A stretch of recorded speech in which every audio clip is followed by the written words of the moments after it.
I'd like to say good morning to our friends on Zoom and acknowledge you. Half the time I have my back to you, so I apologize for that. But looks like we have a pretty good turnout. I'm looking at the screen on Zoom, so thank you for that. We're about to 7:15 came really quick. So I'd like to start by welcoming our guests. Bob Erickson is here.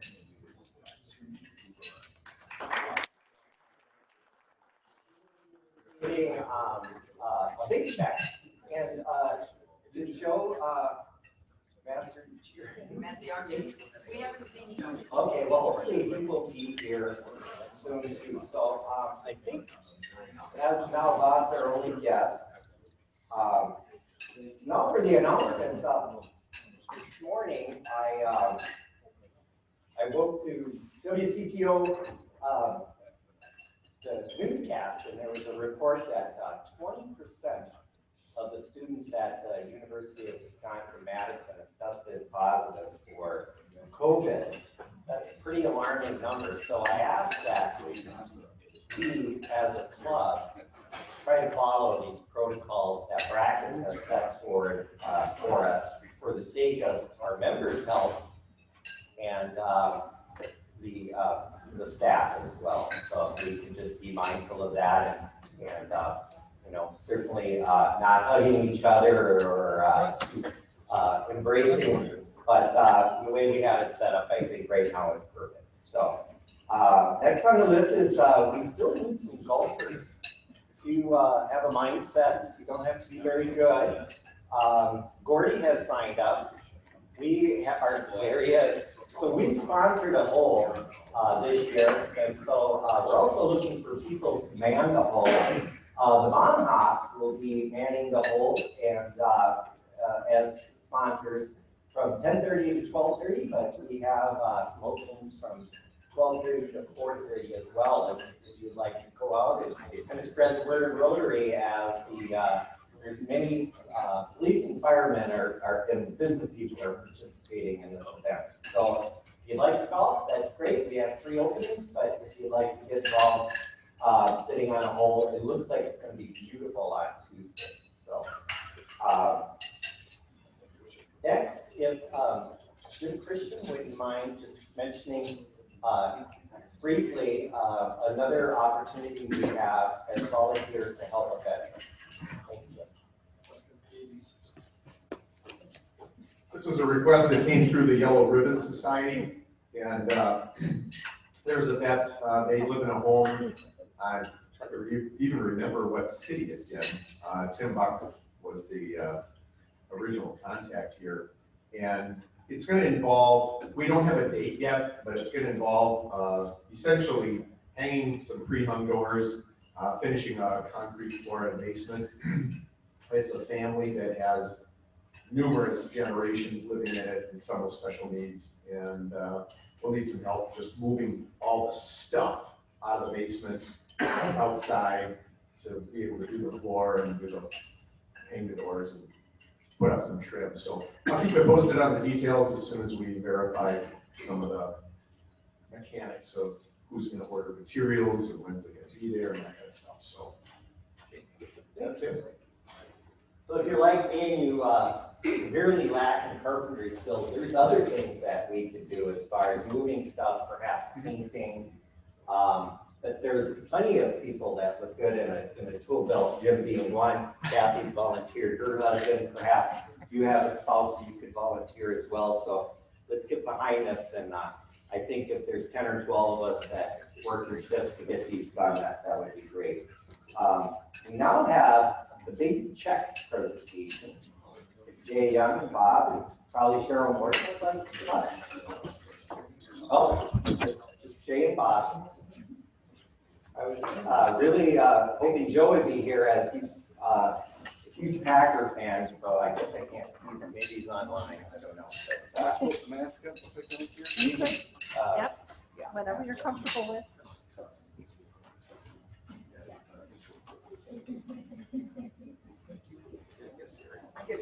Both sides. Rotary. I got it. That's the ball. Morning. Morning, everybody. Morning. Morning. Maybe I'll unmap so I can be ready. You gotta go closer to the mic. It comes out.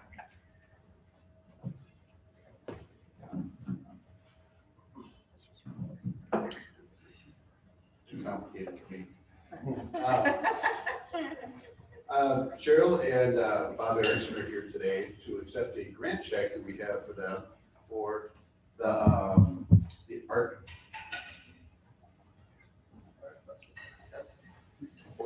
festival. And in a way, I feel like maybe this is a good segue to start ending the COVID and actually start doing something. So the art festival is going to happen, and we're supporting it with a $2,000 grant.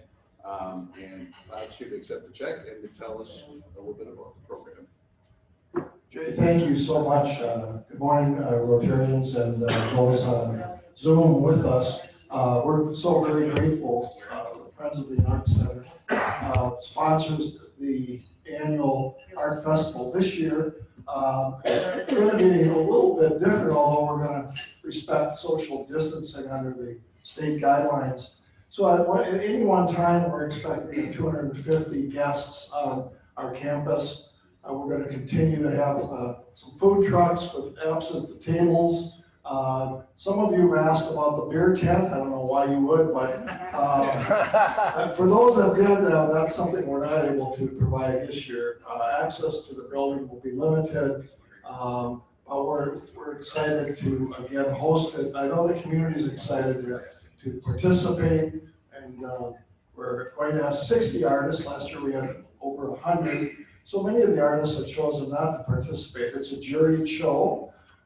Without your support, without the support of Rotary, we would not be able to continue to have and maintain the quality of the art festival each year.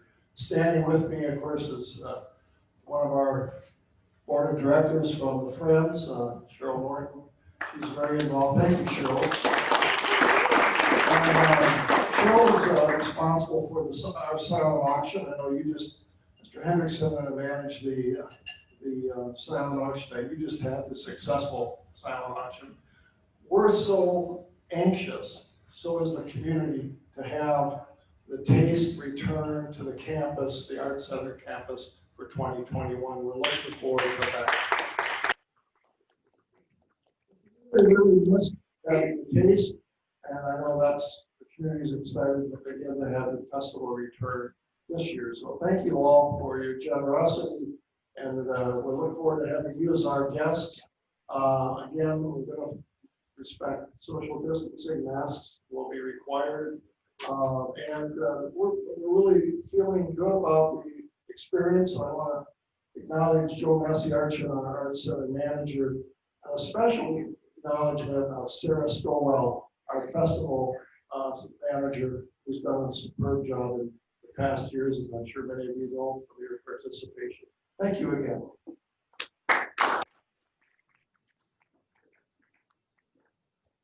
Thanks, Bob. Yeah, thank you so much. Thanks, everyone. And the festival is this weekend. Should have indicated that. Next weekend. Just that. It's the following weekend, September 19th and Saturday the 19th and Sunday the 20th. And starts at 10 a.m. in the morning, and we look forward to seeing you there. And sounds like Steve has forecasted great weather for us, so thank you, Steve. Welcome. Thank you, Bob. And thanks for everything you do with the Garden Center and this event coming up. And again, it's a nice thing that our community can rally around, because I'm sure all know Canada is a good example of that being pushed back to later in the fall. Interesting little tidbit about the art festival this year is the emerging artists. Every year they pick one emerging artist. This year's emerging artist is 89 years old. And to top it off is Jeff Kohlenhofer and Beth Kohlenhofer's mom. And it's jury. I've seen her art. I've seen it in her house. That's fabulous stuff. So Peter kids picked out some, they're making prints, and they will be there for sale. So get a chance, I think she'll be tickled because go up to her, tell her how much we love her children. At least one of At least one of them. Yeah, you choose, which one. So now we'd like to do our member classification. And it's a newer member to our club, Mr. Rick Elliott. Let's talk about who else.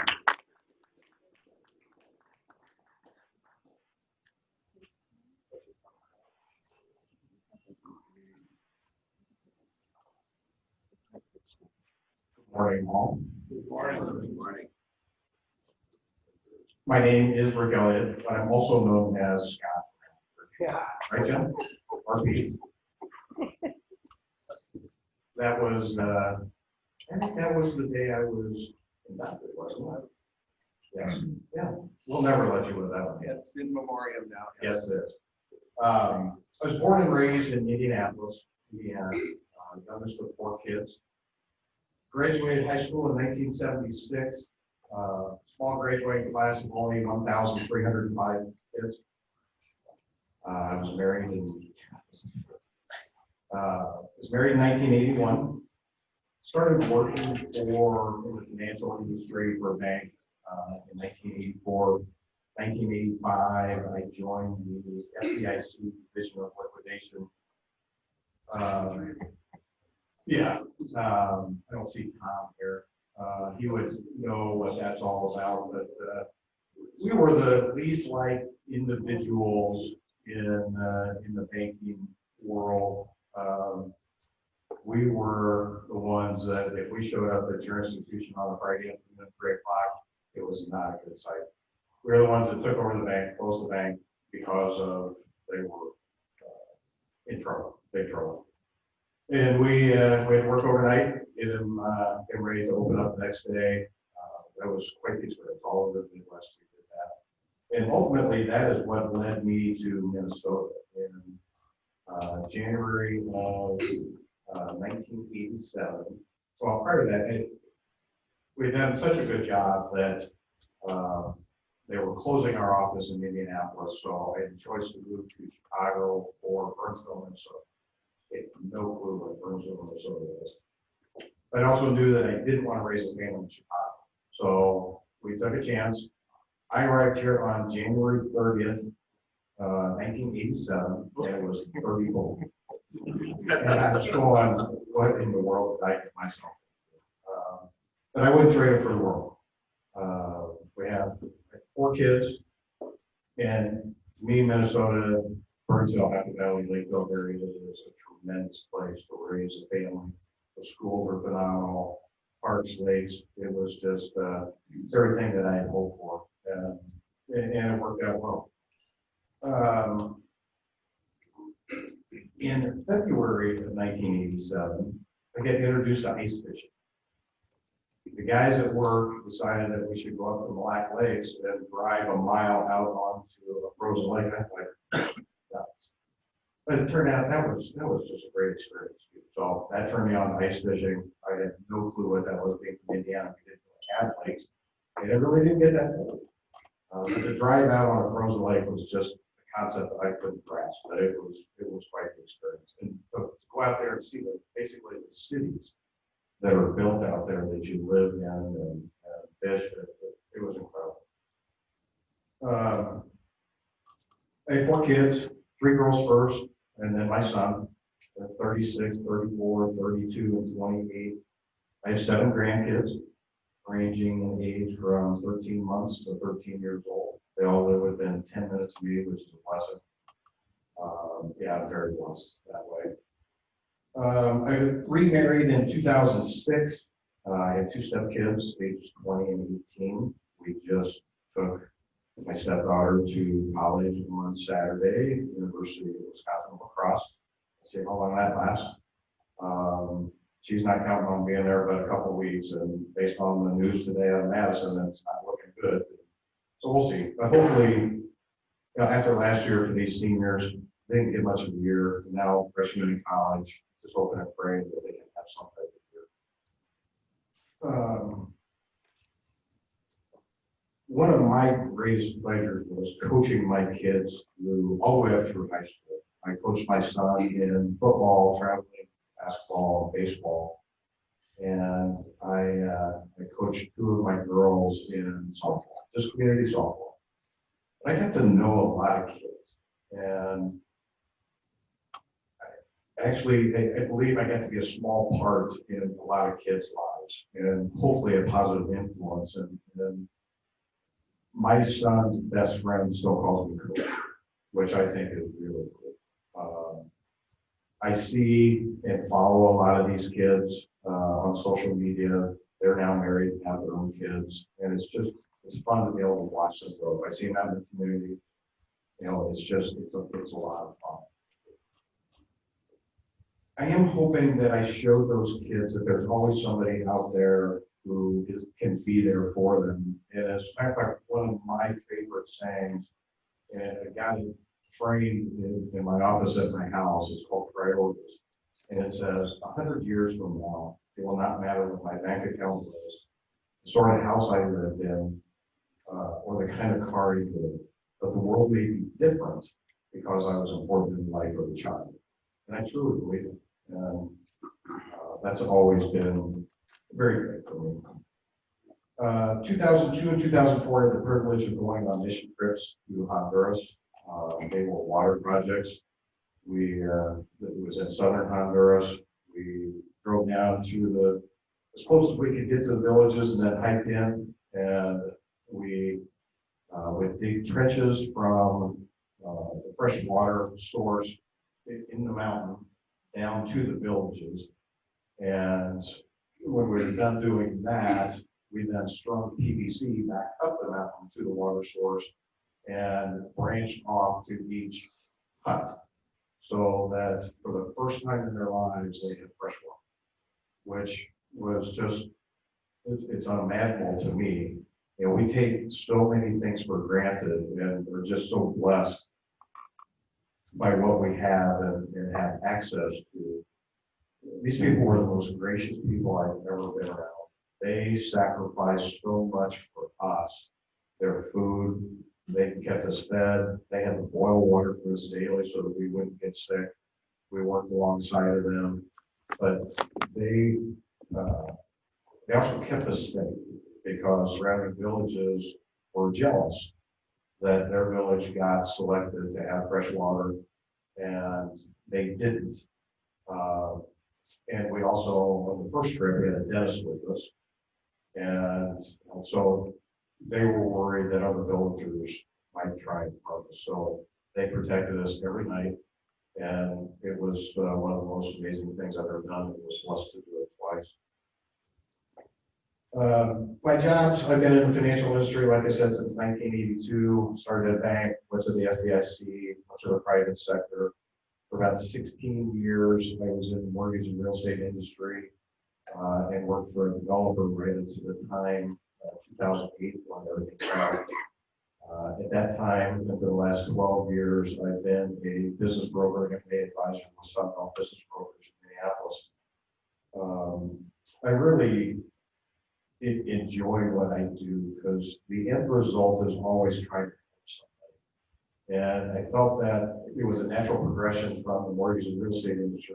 As you know, our ultimate goal is to help them get their house, help them sell their house for whatever reason. We call them human reasons in our business. So it was a natural transgression from that to being a mortgage broker because I'm helping that owner move on for whatever reason, human reason that they may have. And most of the time it's one I'm working with now. It was a family business for over 50 years. And they're ready to retire and move on. So it's our job to do the analysis of the business, the financial trends of the business, and understand what it's all about and establish a price based on different metrics. And then I'm responsible for doing all the marketing and the negotiating and the hand-holding and refereeing, being the good cop and the bad cop, and ultimately getting the deal to the closing table. And I helped business owners from with revenues under 100,000 to over 11 million, from a purchase price of 30,000 to 10 million. So we deal in all sorts of industries, all shapes, all sizes. I don't specialize in any one particular industry, but my specialty is get the deal done. I really enjoy learning a little bit about a lot of different industries, and that's been a lot of fun for me. Like I said, I've done that for 12 years now, and my goal is to get to 20 and beyond. So enjoy being a part of this group.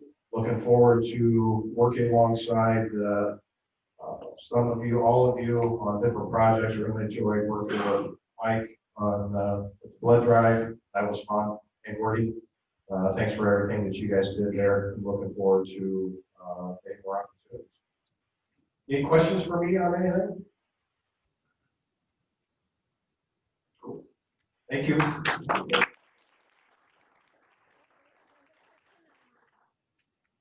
How were you introduced to Rotary?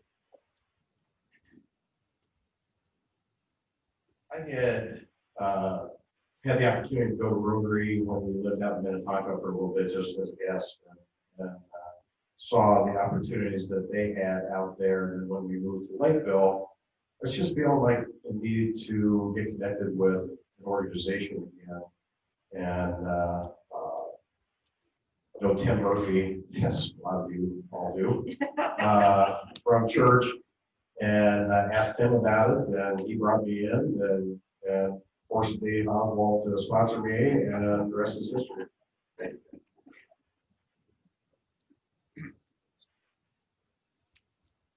All right. Thank you. Thank you, Rick. Patients give us the chance to get some insight as to how someone, fellow members grew up, their profession, their family, that sort of thing.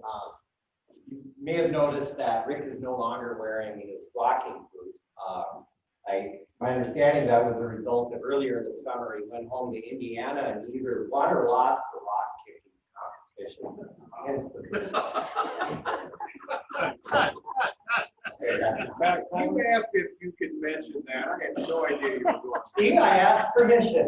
He nodded affirmatively. Richard Henderson, I neglected to do our 1 minute salvage operation from the east of Lakeville, and actually we have time. If however much you want to spill out to us, let us know how we did, and then I believe there's going to be kind of a wrap-up meeting afterwards.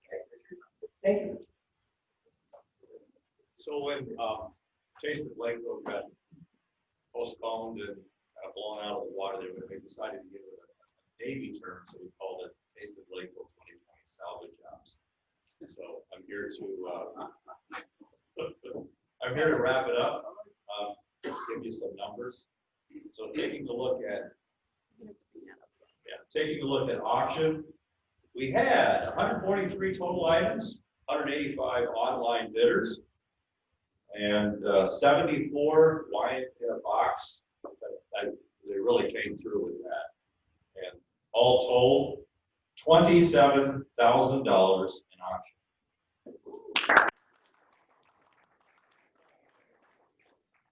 A lot of good participation. People stepped forward and donated, and then a lot of work behind the scenes with getting it all configured and marketing and promoting, and it all came together. And thank you for asking. Yeah. So then on to sponsorships. We had 7,000 of the wine in a box additional promotions, and total sponsorships came up to $28,000. With so that was auction was 55,000, and an additional 7,000 in wine judging fees, which brings to 62,000, which is being applied to next year. So overall,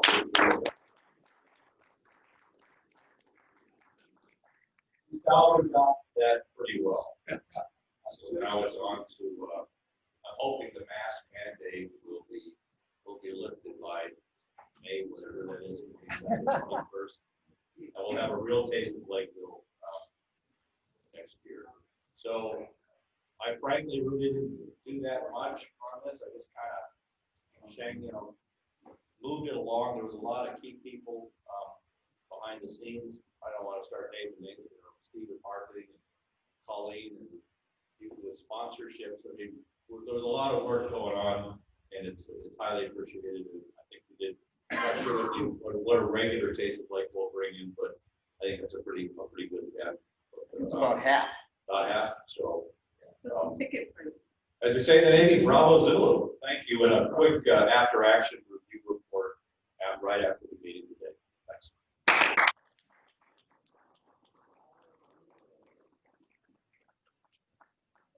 Next year, chair. I said he needs closure next year, so he hasn't argued with me on that. So Adam and Richard again. Okay. But it really was a club, everyone pretty much stepped up at the end, either in marketing it to our friends, 180 some bidders, he said, that's fantastic. And so almost everyone who did had an opportunity to at least walk out of there with something. And I was fortunate enough to get one of the wine tastings myself. So thank you again, Adam and Richard, and we look forward to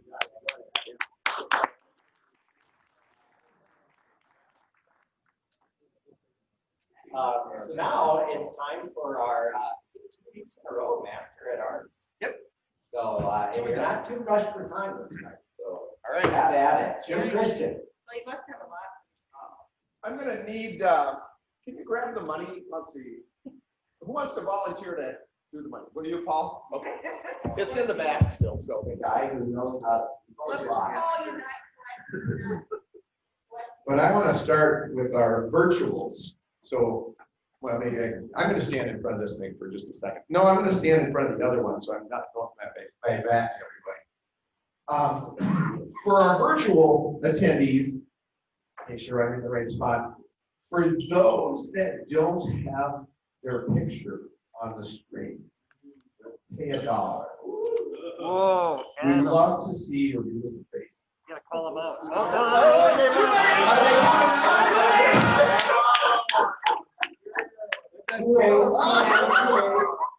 They want to save $1. Rachel. So we got Adam, Denny, iPhone, whoever that is, Joel Pat, Judy, Katie, Dan Vlasic, Krista. Is there more street? Is there more We have pages? No, they dropped off. They dropped off. How many do we have? We only have 20. There's 20.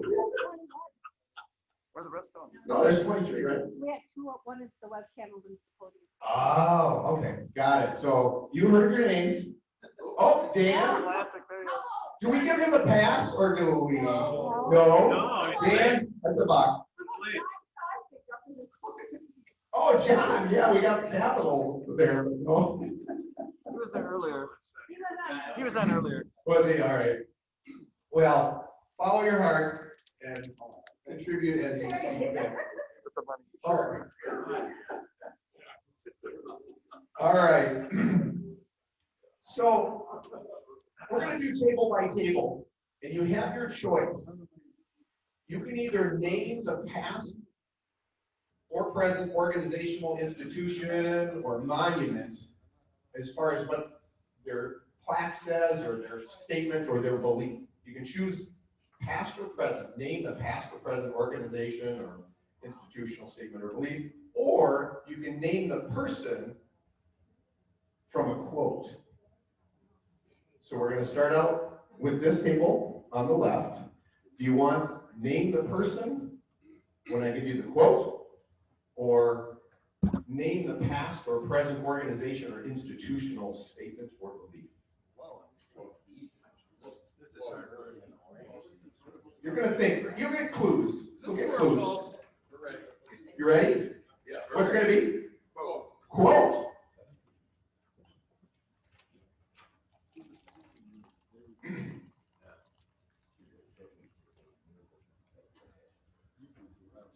This quote is as follows: "The truth is incontrovertible. Malice may attack it. Ignorance may deride it. But in the end, there it is. This was a male, born in 1874 and died in 1965. The truth is incontrovertible. Malice may attack it, ignorance may deride it, but in the end, there it is. Died in 1965 in London.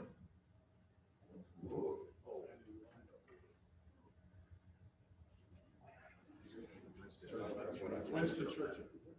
Absolutely correct. Winston Churchill. Yep. You want another one? No, we're just celebrating. You're celebrating? Okay, well, we might come back. Oh, wait a minute, don't let him off the hook. Really? Yeah. What year did he say it? I didn't get that part. All right, one more. The longer you look back, the farther you can look forward. The longer you look back, the farther you look forward. This was an individual that also died in London, or in England, rather. What year? I don't have that.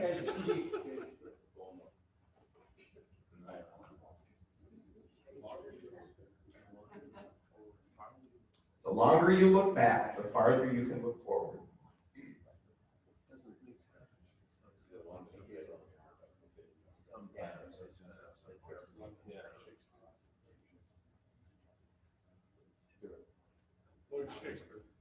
William Shakespeare is incorrect, and I messed with you a little bit. It was Winston Churchill. All right, next table. We're going to go all the way to the back. Name the past or present organization or institution, statement, or belief, or the person who is quoted as saying.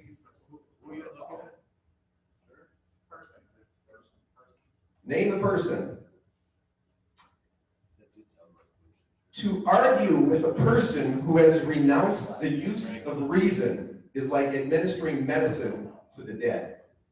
To argue with a person who has renounced the use of reason is like administering medicine to the dead.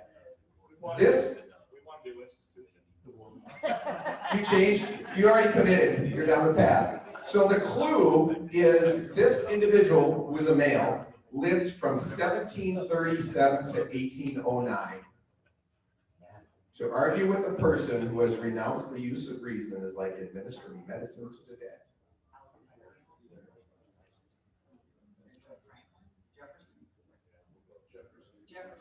Thomas Jefferson. You were close, you're in the right era. Thomas Paine.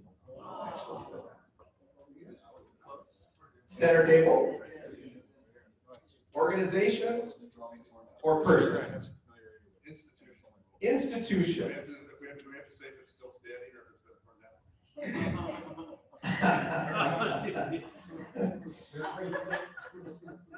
Here's the belief of this organization.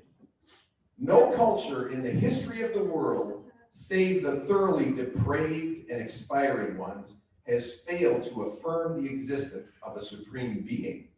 It is an empirical observation that men without a strong and lasting faith in a supreme being are less capable, less ethical, and less valuable to themselves and the society. A man without an abiding faith is, by observation alone, more of a thing than a man.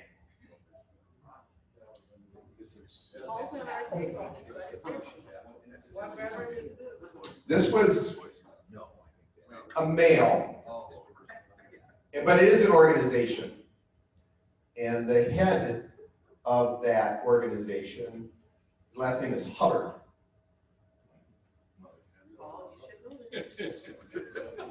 Well, Paul's out because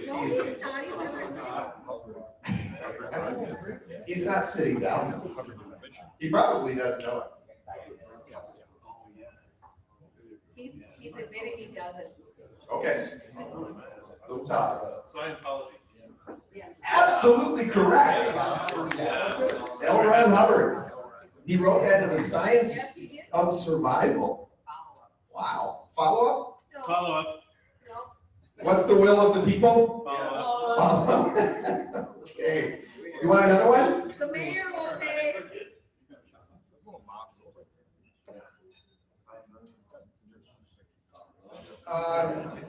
You're gonna get this one and it'll be and we won't do another follow-up. We disrupt the Western prescribed nuclear family structure requirement by supporting each other as extended families and villages that collectively care for one another, especially our children, to the degree that mothers, parents, and children are comfortable. What organization or institution has that as their leader?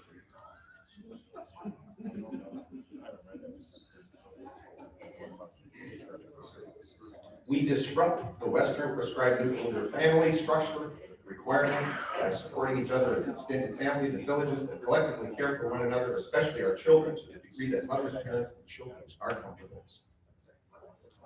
Black Lives Matter. That is correct. All right, front table. Quote. That is true. Front table. Quote or organization. We're on a roll. We'll take anything. Anything? Okay.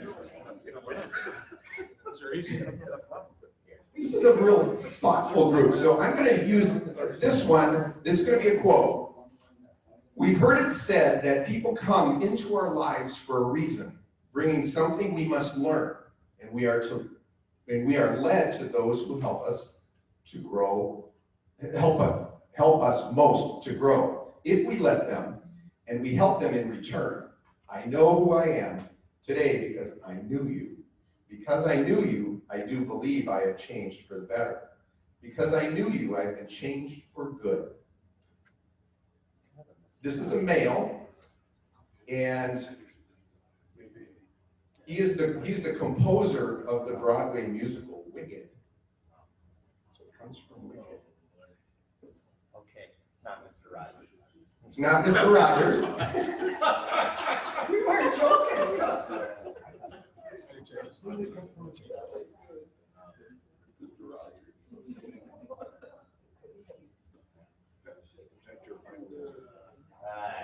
We're drawing a blank. Stephen Schwartz. Oh, Right on the tip of my tongue. Was it on the tip of your tongue, Doug? All right, last table. Organization or the person for the quote?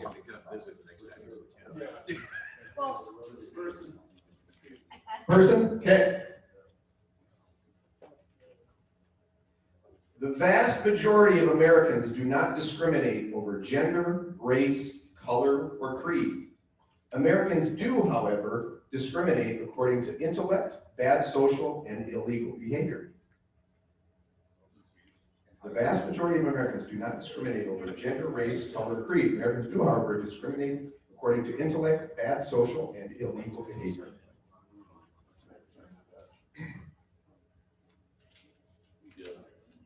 Any wild guesses? Hallmark's on.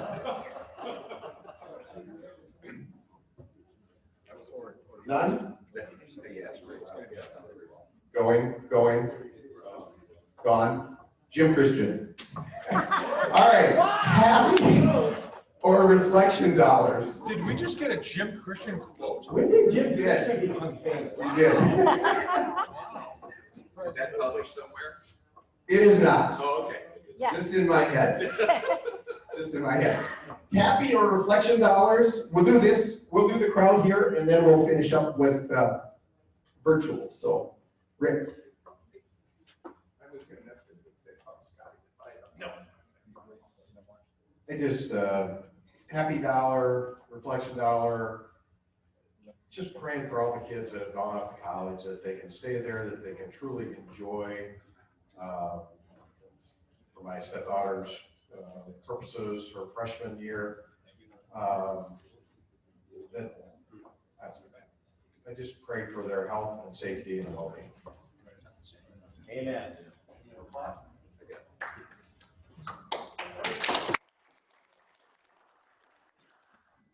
Well, I'm happy. I got two happy dollars this morning. Number one, I was happy. I told Scott when he came in, I said, you know, he was the last induction we did before COVID. And he came in and he joined us and he's still hung with us. So I said, great job and great job on your classification talk. And Richard, you as a group, awesome job to bring in half with your salvage operation, half of what we normally do. Don't sell yourself short. And you'll do a great job next year.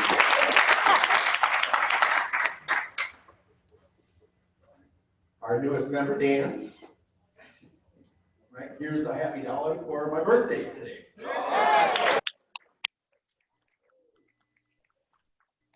Richard. I had a happy $5 for Adam Venus. I neglected to mention the AAR patent. I wanted to mention here. He really carried a lot of water on that. Yeah, full 5 and visiting the home show next fall.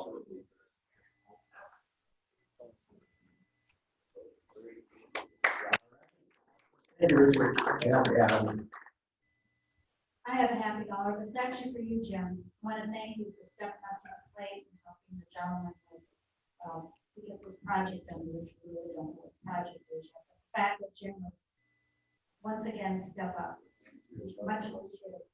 And Rick, don't feel bad about being given another name. When I joined 17 years ago, I spent the first year answering to Shirley. To this day, the McDonald, the entire McDonald family calls me Shirley. All their kids, hey, hi, Shirley. Steve, Patrick, Gloria. So if I get any correspondence or telephone calls from that family, it's always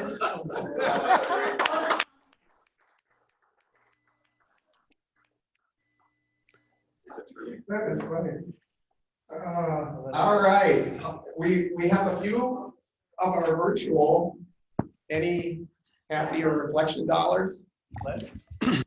Sure, I am happy that fall is coming. We have one more weekend of sailing and then the boats come off. And my other happy dollar is that one of my boats is going to my brother-in-law up in Pine City, and in order to celebrate that accomplishment of selling a boat and be successful at it, I needed to fix the trailer, which happily hometown and Clint, the other Clint was able to help me out. So I am a happy sailor. Isn't that, thank you, Clint, aren't those the two most memorable times? When you buy the boat and when you sell the boat. All right, any others? Seeing none, I think we're going to do a drawing for $10. We'll take this one, get my glasses on. 811. Bingo.